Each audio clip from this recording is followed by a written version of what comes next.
Hello. Mike.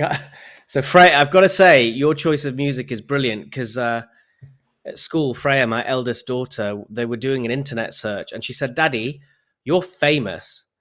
And I said, "What do you mean by that?" She goes, "Well, when I googled you, there's like I can find lots of you." And I was like, "Okay, well, if that's a measure of fame, then fair enough." But then also, she loves the intro music, so thank you. She was just dancing in the background every time I try and post on Instagram. She hears the music, she goes crazy, and she starts dancing. Should So we do another round? you can do it again if you want. Otherwise, I'll just play the recording over and over again for her. But yeah, anyway, sorry, I just just had to share just that just with for you. your daughter. Wait. I feel good. Just Just for you, feel Freya. good. I feel nice. When my heart starts moving, I won't stop till we got something. She's she's actually dancing. I can't believe I actually used her name. Is that a bad thing?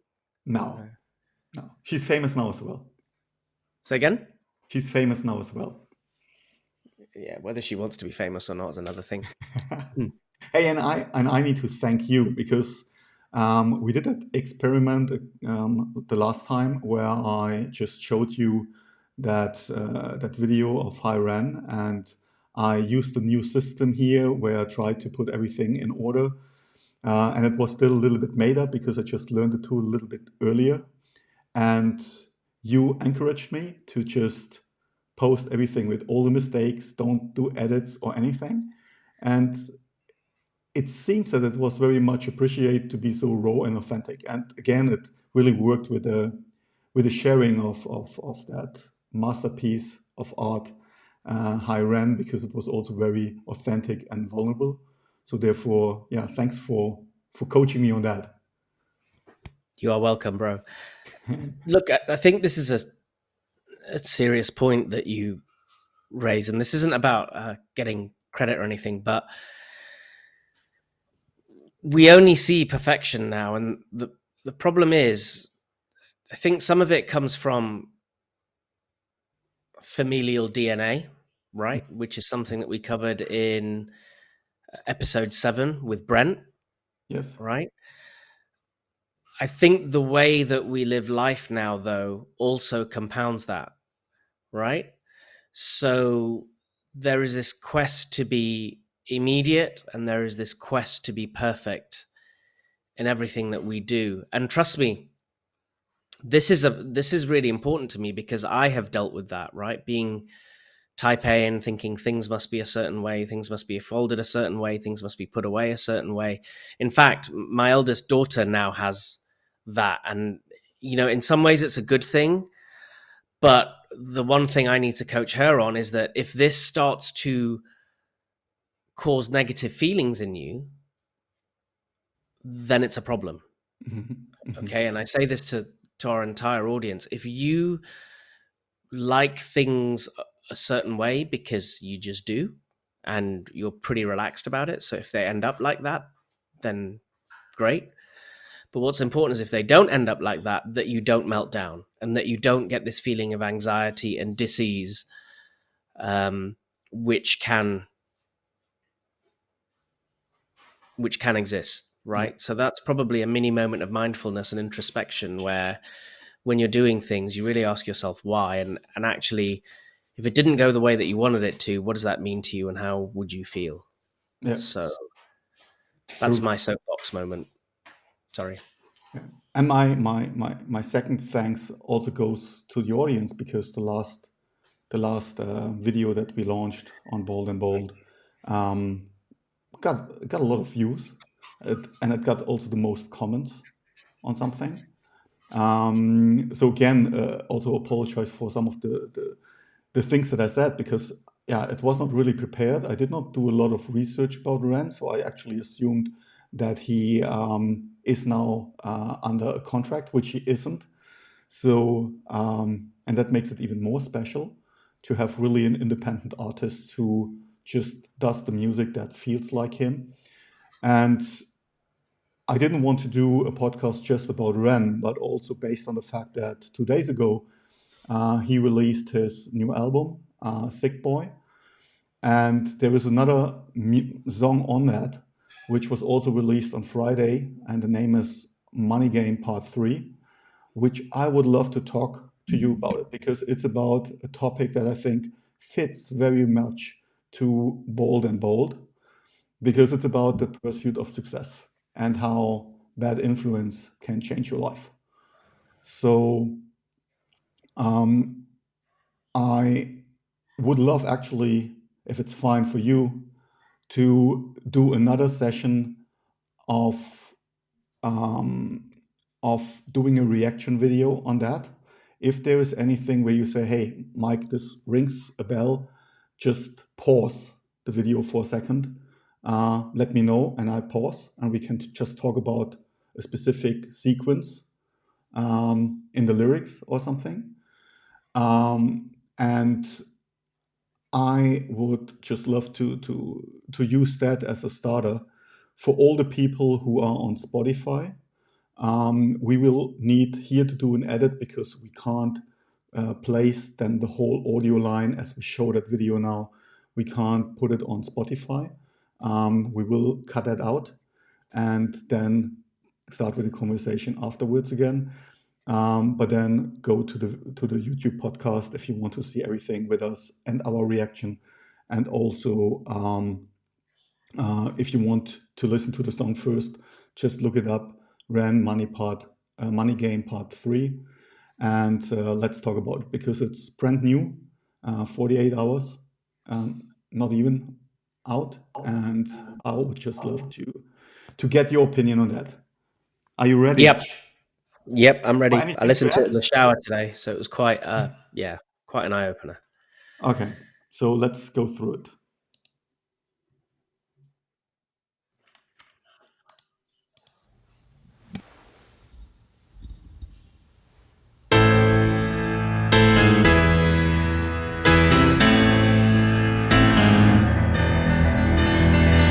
Or maybe I need to say something here already, because the way how it is shot, I was not just from the lyrics totally amazed. It's again like a theater play, but from that I make films and write screenplays, but from a filmmaker's point of view, it looks like, and maybe you can have a look at that, it looks like it's done in one take, so everything is choreographed. And it's more like, it feels for me like a musical. It's a total storytelling at its best. And it's so well done. So one take video, it doesn't seem that it has any cuts. So you see the camera moving, and you even, they must have a motor or an engine on the camera to help the camera spinning. So it's really amazing how it is executed. Just do me a favor. Yes. Just for the people that are watching, if you haven't, put captions on the clip, please. Oh, should I try? The last time the captions were shit. There were many. No, not from the software, but from you're streaming it on YouTube, right? Yes. So in the YouTube, I can try. yeah, just give it a go. But if they're shitty, I need to put them out off. But okay, I keep them in, and I hope they are halfway good.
It's a bit grim, but I like the idea of the rope around his neck, because it's, I don't want to spoil it, but if you focus on that and the mask, then you might know where he's heading in the song. Totally.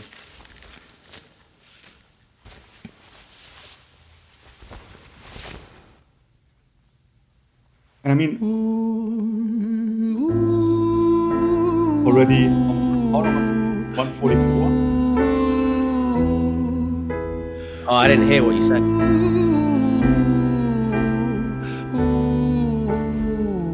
The reflection, so it's very cool to do this with a mirror.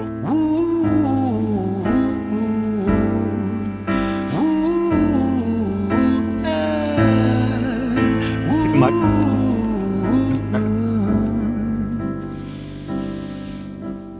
Let me tell you a story about a boy named Jimmy. 1 year old and his first words were mine, gimme. 2 years old he was walking, 3 years old walking quickly. 4 years old he was running round the pavements of his city. 5 years old and his daddy told him, listen here son, you gotta learn to be a man.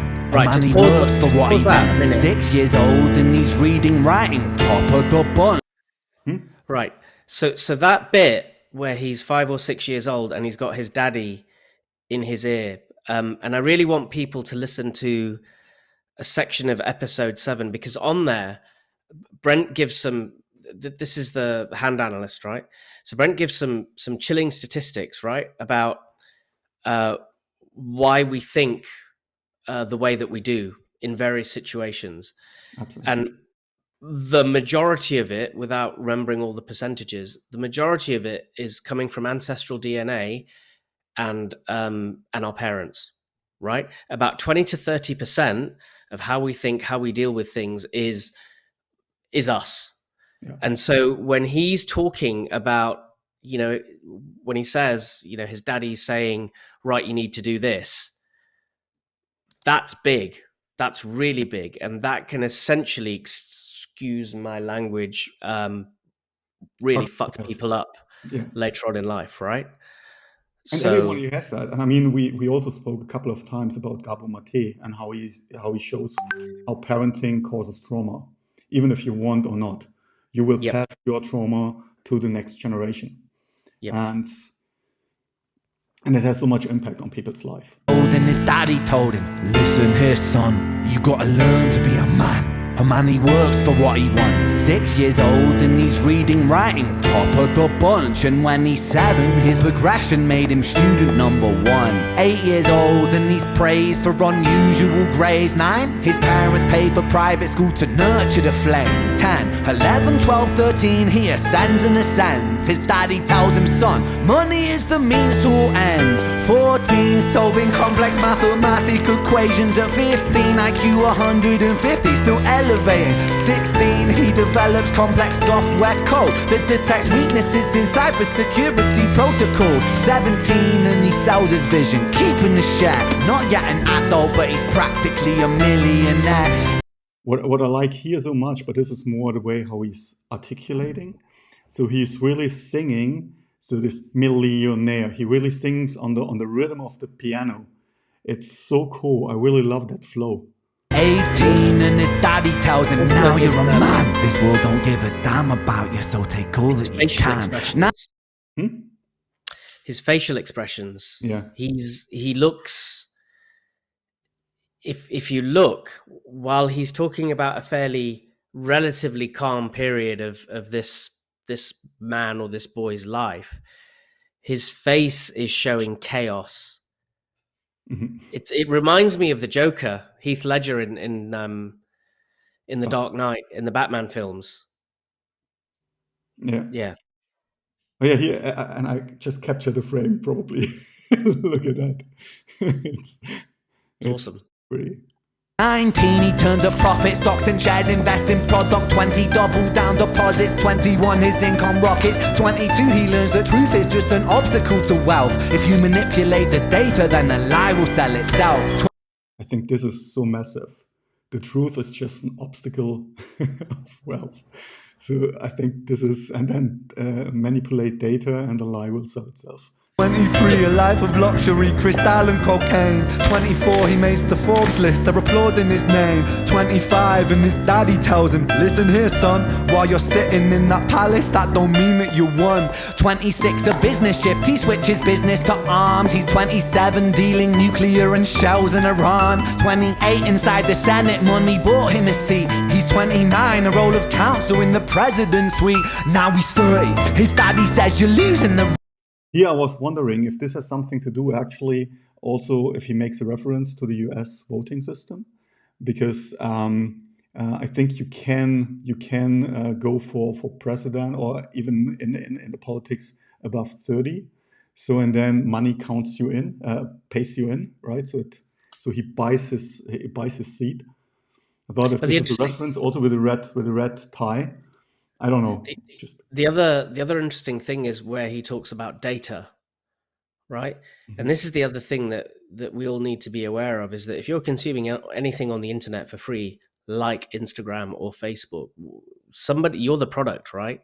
Your data is the product. So just be aware of that. I'm not saying all of a sudden, set your privacy settings to the high, share what you want to share, but know that you are a product. Know that one fine day your images might be used somewhere and nobody asked you for permission from Facebook, but guess what? It's on Facebook's platform. So it's their data. It's their IP.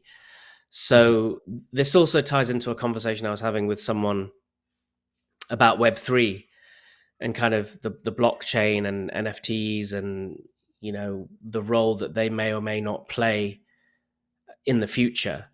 So, that whole thing about money and data, it's quite ironic because data is the new money in many ways. It is. It definitely is. I mean, even in my marketing world, the way how we were successful was by now creating better customer experience by collecting more customer data and serving to the needs of the customer, right? So this is that up. Data is the new. So this is the currency.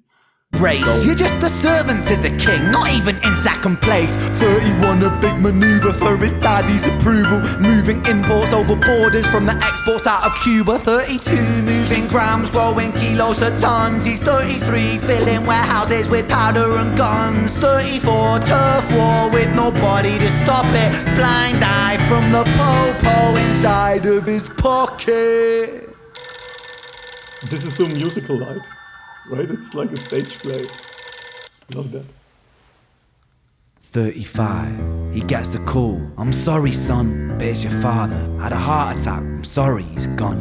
36, getting pissed off, abusing his product. 37, eyes glazed, disposition demonic. 38, with a prostitute, a moment of passion, heating up a silver spoon and then chasing the dragon. 39, getting reckless and hungry for power. Daddy's words are still driving him to kill and devour. Makes a move against the cartel, but the strategy's flawed. They retaliate and leave him in a hospital ward. A bullet buried in his vertebra and one in his leg. The doctor sighs and says, I don't think you'll be walking again. Fuck.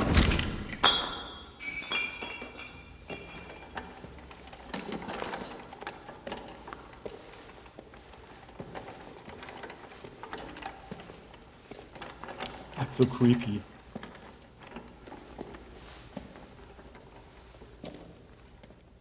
It's all the background noise as well. Mm-hmm. Sounds, not noise.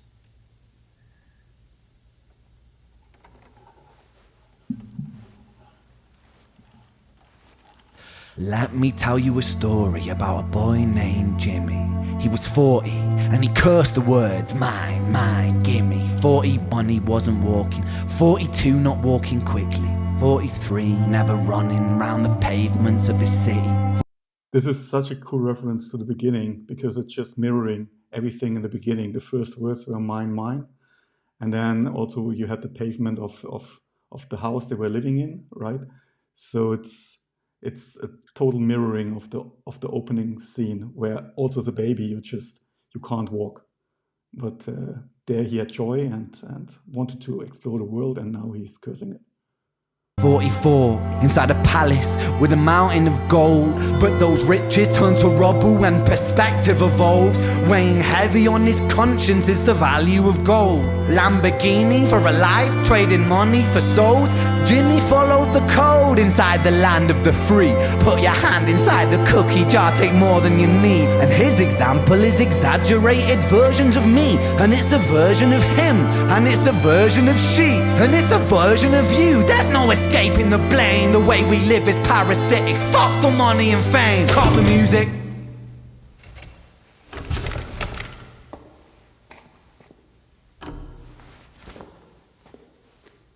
This isn't entertainment.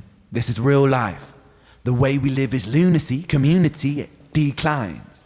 Hyperpolarized, always fighting, then we divide. Truth is less important than the money that we designed.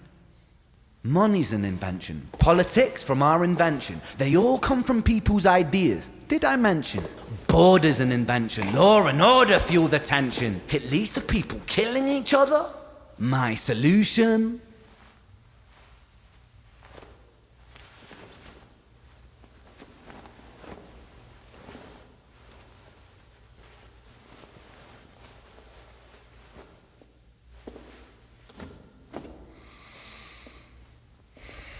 This gives me total chills. I showed this to my wife this morning, and she said, no, don't do that. Don't do that.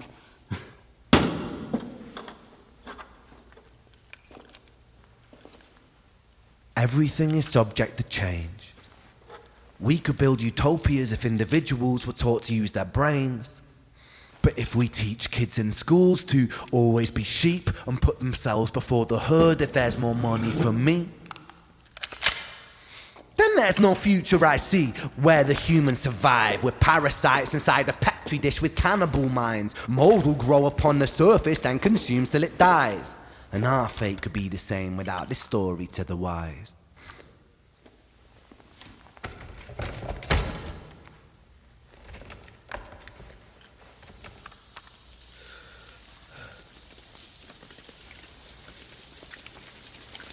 "45. Jimmy comes home out of the rain, soaking wet upon a wheelchair, drinking again. He is everything he wants, he is fortune and fame. He's a fortunate fool with an unfortunate fate.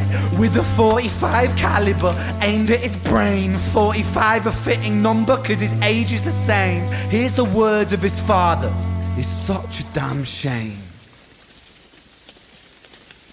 Then he presses on the trigger of a money game.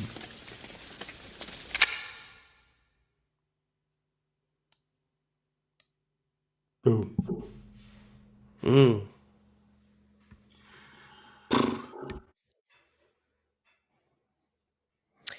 It's I think if you had to sum up what life's like in 10 minutes, I think that would be it. I also think that this is, and I am bringing gender into this, but not in a negative way, is that also this is something that men struggle with. Okay, Yes. it's this societal pressure, and actually, I think a lot of the time men don't know how to be, because on the one hand, on the one hand you're told, you don't need to be the provider, that's so sexist and patriarchal, and then on the other hand you're told, well, it is nice, these things are appreciated, and then if you don't open doors, that you're not chivalrous, but then chivalrous is valued, and so there's just mixed messaging. And actually, I think none of it matters. What matters is that whatever you do with clean and pure heart. Whether you're a man, woman, something else, them, how you identify is less important and less of a definition of you than your actions. Your actions are what define you, what you put into the world, what you put to other people, how you act with other people, what you give and don't give to other people, what you take. Those are all your identity. Those are what comprise your pronouns. That is the essence of your humanity. Absolutely. So Absolutely. It's also, it's something, I don't know. Funny is REN, that first song that came out last year, which I showed you the last time. It isn't on the Sick Boy album. And I heard an interview that he actually said, it stands on its own. This now is the third part of a trilogy, but also it has such a big overall theme. It's really something where many people struggle with, because this is exactly the disease of a performance-driven culture. Because we have people who seek, I mean, I don't take myself out, we already shared some stories. You seek for external validation. You feel undervalued. You try to overcome some childhood trauma, and you even don't know what a childhood trauma actually is. And then you have those pitfalls of bad influence that are just always somehow nudging on you, and you try to get approval from peers, parents, society for everything that you do, and and and I love how he went through a life so that actually even this is it's the guy is an asshole, right? So the guy who he's portraying is an asshole. But you can sympathize with him because you understand why he became how he became.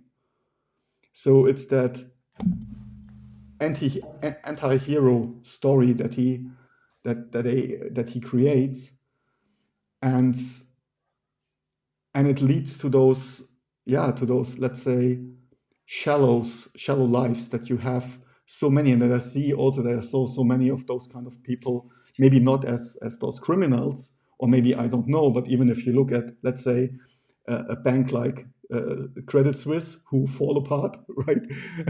Those kind of people, they're all criminals, sorry to say, but for me, they mistreated the money of so many people, and the trust that people had in the bank. They create such a bad reputation for a whole industry, and but so you have those kind of characters, but in the end, you see, if you don't know their story, you don't know how they become how they are, because I think nobody is evil from childhood. It's more what society makes out of them, and probably they all have that feeling of emptiness. And I'm not even sure that it's about evil or not evil. I think it's just a lack of awareness yeah, of themselves. yeah, even This is one word. the way I look at it is and I hate to be grim, but it's like the difference between, to prove that someone has committed murder, you need to prove the intention to kill. You need to prove that in their mind there was no remorse and this was a deliberate action to take someone else's life. Otherwise, in this country, it gets downgraded to manslaughter. The end result is the death. I mean, it doesn't bring that person back, right? But I think, if I spread my slightly over-optimistic lens of humanity, I don't know that people do this deliberately. I don't think those people at those banks or in the pharmaceutical world, I would like to give them the benefit of the doubt and say people are not inherently evil. I think they are just misguided and not self-aware. Exactly. Now, that said, there is probably a 1% or a 0.5% of another 1% where maybe you're right. Maybe people are evil and maybe they have the power and the control to manipulate the whole system, right? But the point you made about trauma is really, really key. I'm curious though. So we've jumped around a lot, and there's a lot of topics that we could unpack from just that one video. If you had to pick one thing that really struck you, what is it and why? It's probably two. To be honest, it's two topics. So one topic would be the cost of success, because that brings you back to what is your definition of success? Because if success is for you, oh yeah, I want to make it's wealth, and I just want to make more and more and more money, it can lead you into such a direction. And the other thing is, of course, we had a childhood trauma and its lasting impacts, right, that it has on you. And I mean, I don't know if for instance, if I would ask you, I live in Switzerland, but if I would ask you, so what do you think is Switzerland famous for? What would you tell me?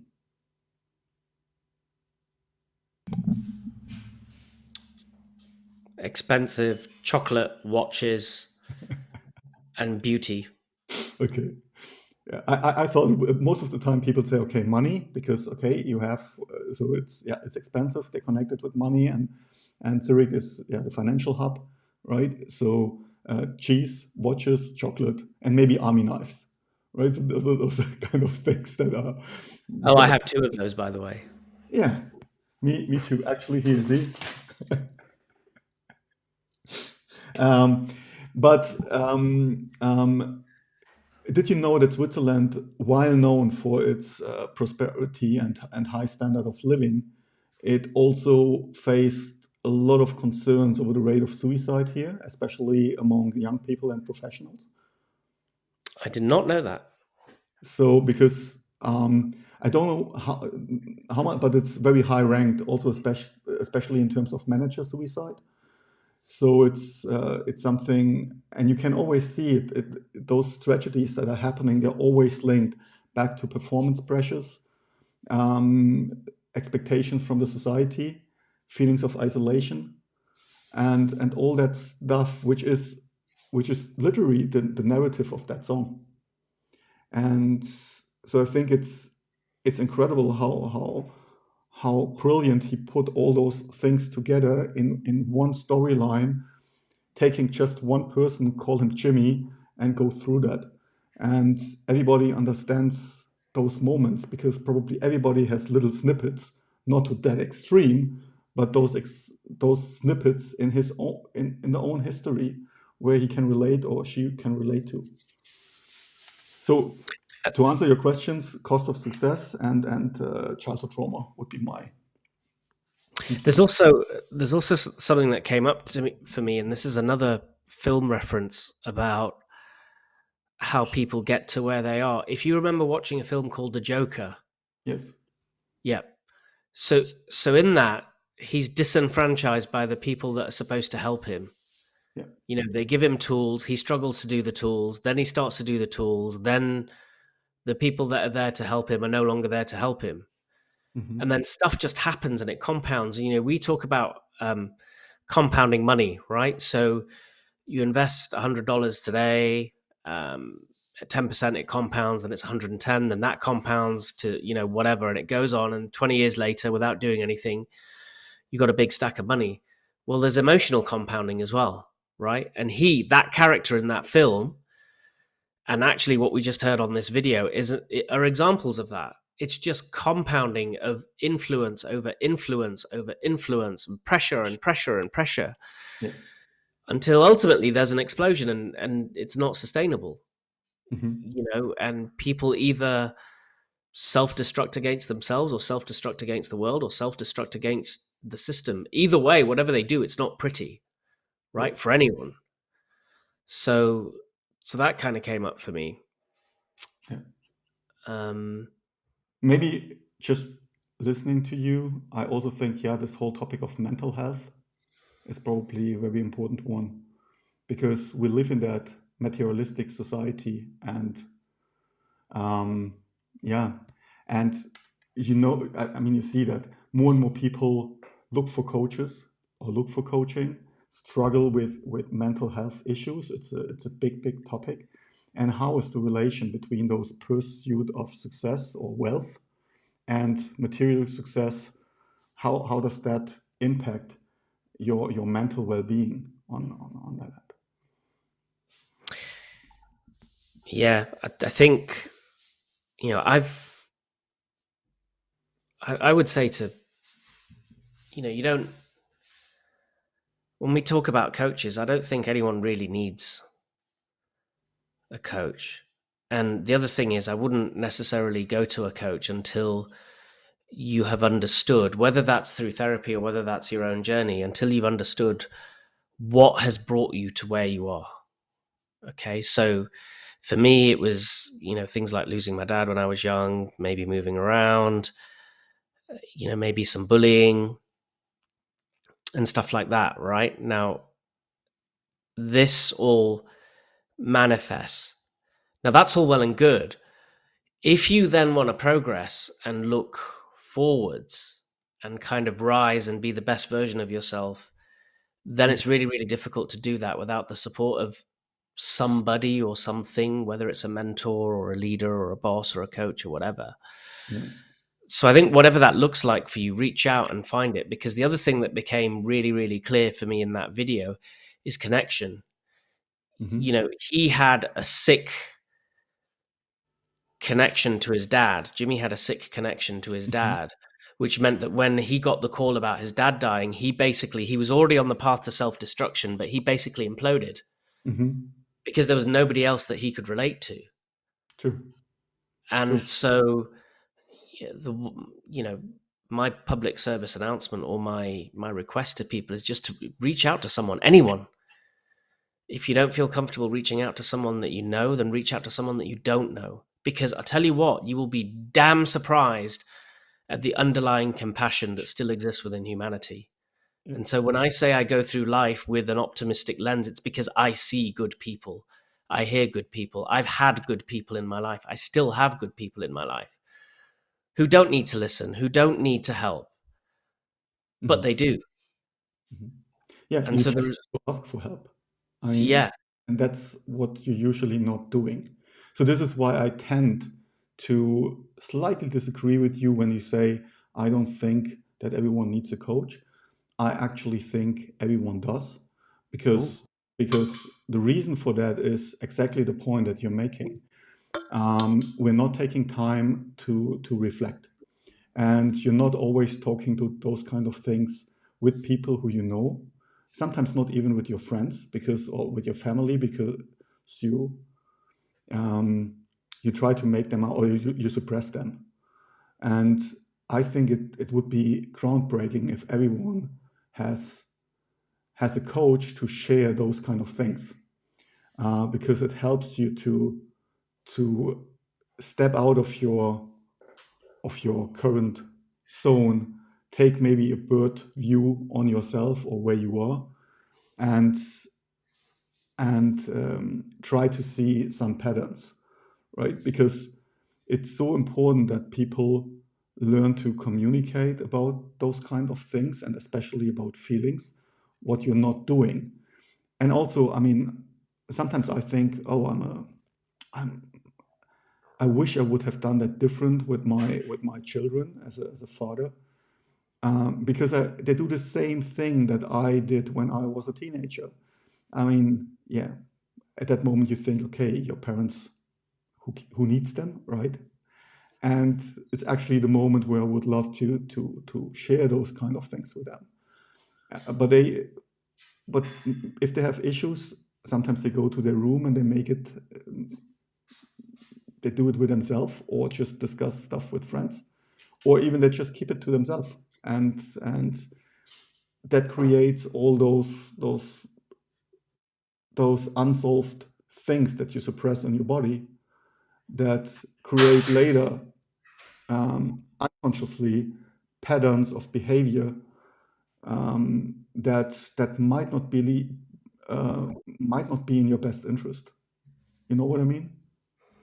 I I do. So there's two things that come up for me. The first one is, how do you make coaching more accessible? Because we are expensive usually. Coaches are not cheap. And I think the irony is that if we take the viewpoint that you say, which I'm still not convinced that everybody needs a coach, but let's play with it and let's say that everyone does.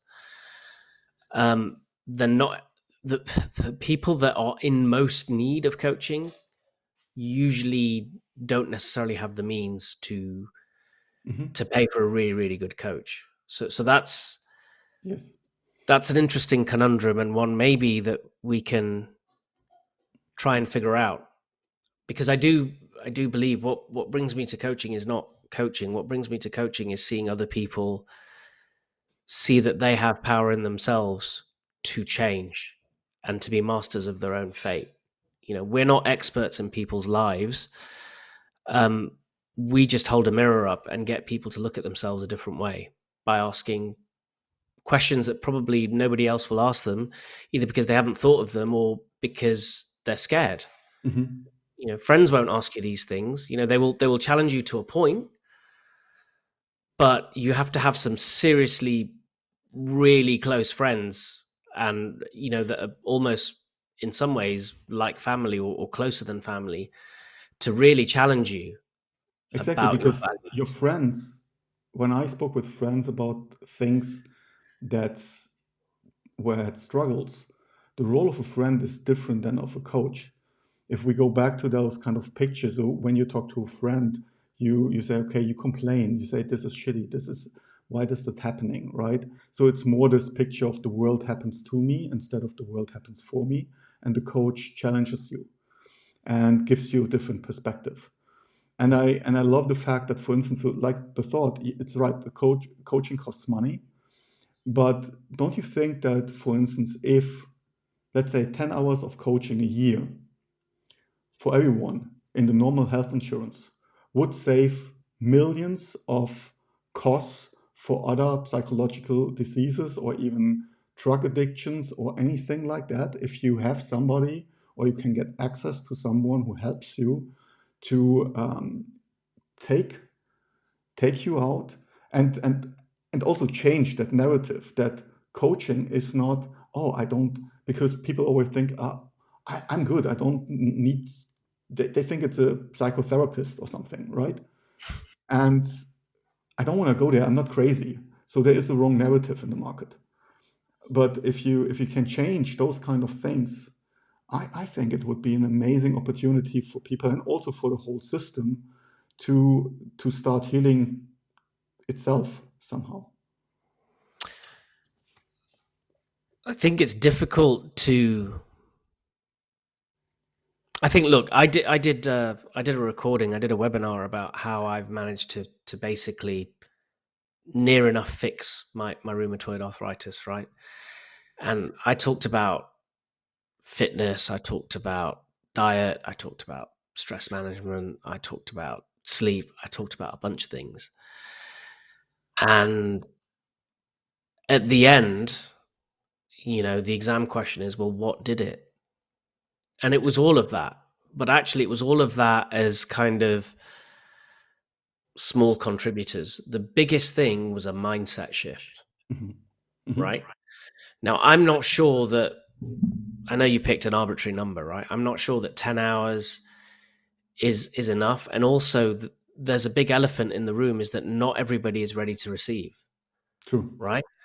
We know in our own journeys that, particularly the phase that I'm in, I'm blocked with some stuff, right? Which means I'm not ready to receive some other stuff, Absolutely. which means I just need to let go of some stuff. And then hopefully other things will happen. So I think there's a precursor before you start. So for me, the big thing is to make it more accessible, but maybe not to make it prescriptive, because I think it should be a voluntary thing. I think the power in. Totally. No, no, sorry, don't get me wrong. I didn't say that everybody needs to do that. Oh, Not okay. at all. Just that, let's say, like for instance, a health insurer pays to your gym, right? Yep. Or contributes to your gym fee or anything. So it's a prevention measure to, let's say, 10 hours of coaching. If you would like to do that, you can have it. Yep. So they have more those complementary medicine in there or something, where you can get a massage or you can do some yoga stuff, or maybe you do, how do you call the thing with the needle? Oh, acupuncture. Okay, exactly, acupuncture. So those kind of things, they're in there and you can use it or not. But coaching is not in there. And I think to de-taboo, or how to say, to take the taboo out of that word coaching, which probably, yeah, why should I go to somebody to speak about my problems, or to, it's not just about your problems, it's more about helping you to go on the next level. And you're totally right, Moneel, you're totally right, not everybody is already ready to receive that. But if it's voluntary and people can choose, if they feel, oh, I stuck, and if I have a chance to, okay, let's open another bottle of wine, or let's probably speak to someone who can help me to get a different perspective on myself. Because you can read as many books as you want. And there are a lot of good teaching books about life and how to deal with that. But I think most of the things is really when you are going into action, and that happens if you work with a coach, because at that moment the coach gives you homework, and you have to reflect and you have to think and you have to journal. And if you do those kind of things, that helps you more than just trying like what I did when I felt sick last year based on my job and the changes that happened there and the way how people worked with each other and how they sold their soul for something which is still, in my opinion, wrong. I felt sick about that. And my escape mechanism was I go to the gym and I run every morning 15K. So on one hand, I said to myself, oh yeah, that's good for my health. On the other hand, I realized this is just an escape mechanism. It's just running away. It's not running to a goal to lose some weight or anything. It was just getting more and more pushy to run away from something. So I actually really think it would be cool to have that voluntary. But don't, so I didn't mean, sorry if that came wrong, but I didn't No, I got mean that. this is, No, this is I got that. I knew you didn't mean it. I know you didn't want to make it mandatory. I understood that. I think the key thing is people need to realize that they're stuck. Because if you don't realize you're stuck, then then coaching doesn't or nothing works. And actually, we don't look at coaching. We look at outcomes, right? What is the outcome you want to get? And I can't remember where I read this or where I heard this. I think it was Renata, who's part of EverCoach. I was watching one of the videos, and she read this out, right? And I've actually put it on a post-it. So the pretext to this was we're not talking about coaching. People don't pay for coaching; they pay for outcomes, right? Mhm. And so you are the bridge to help them get to where they want to get to, right? So she read this out. So it's not about me; it's about the work that I am here to do, because I am the vehicle of a force fucking unstoppable. And I'll just say that again. It's not about me. It's about the work I am here to do, because I am the vehicle of a force fucking unstoppable. And in this video, she gets you to say it a few times. And the reason she says this is it's about presence, because if you want to help people in their outcomes, then people need to know who you are. They need to know what you're about. And so if you're shy about posting on social media or posting blogs or whatever, if you keep reading this to yourself or just keep it somewhere that it reminds you, then you come to realize that you are just a tool. You are just a means to an end from the universe or from God or whatever for these people. Yes. Because if you make it about yourself, you're then talking from a place of ego. And then from a place of ego, more often than not, comes fear. And then from fear comes inaction. So then you don't post things. You don't post that useful thing like this podcast or whatever, because you just think, oh, well, who's going to want to hear it? Now, before our last one about high REN, I think we had about 80 odd views tops per video.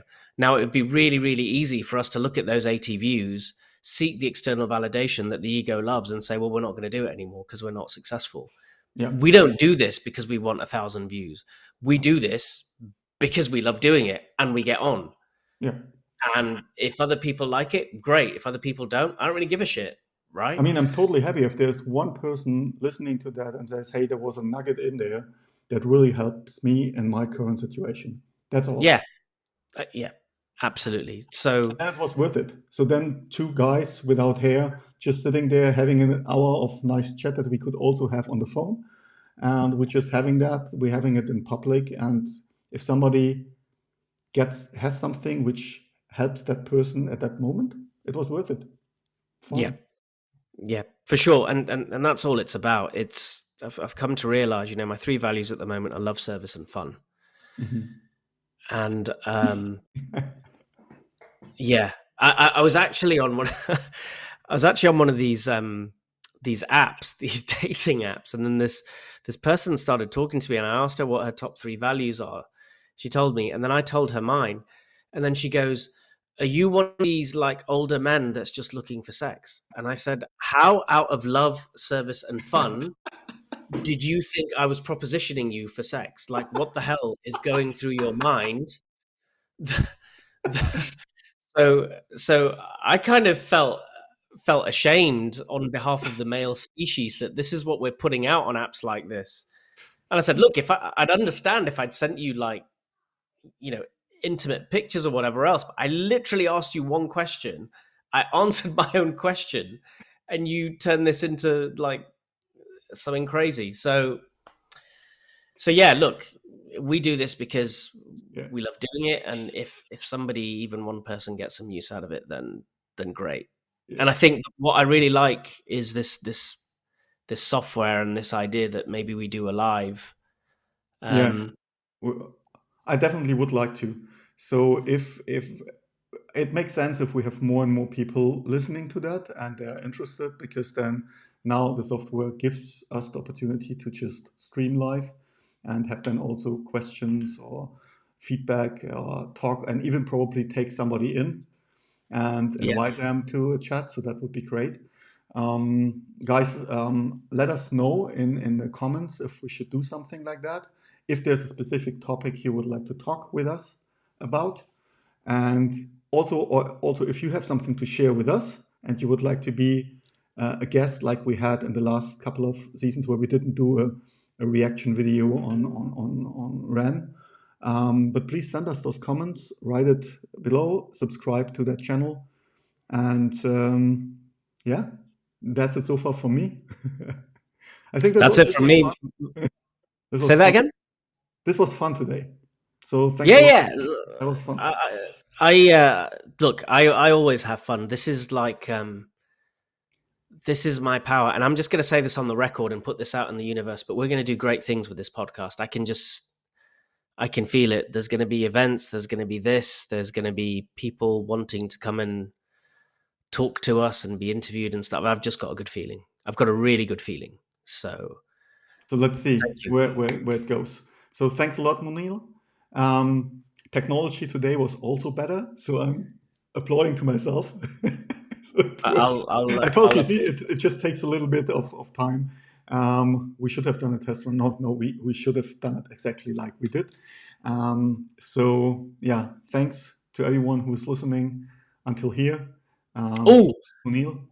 before we go, I need to say thank you to you. So I have disappeared over the past 2 months because I've started a new job in cybersecurity. So all of this production and stuff is done by Mike. I just kind of turn up like some X-list celebrity and just kind of spout a load of shit, and he does all this stuff in the background. So thank you for No way. No, thank you thanks. for doing it. No, that's fun. And let's see. I mean, maybe it's good to do this every 2 weeks or maybe every week, or let's just see how the flow is. So we usually book Sunday, and if we have time, we do it, and especially also if we have something to say, right? I mean, Yep. we don't need to force ourselves if there's nothing to say. Better wait a week, because and if people, guys, again, if you're listening till right now and you have some themes you would like to discuss with us or anything like that, just please put it in the comments. If you have also some ideas how we can improve that channel, let us know. And happy for feedback. And yeah, thanks. Ciao for now. Ciao, ciao.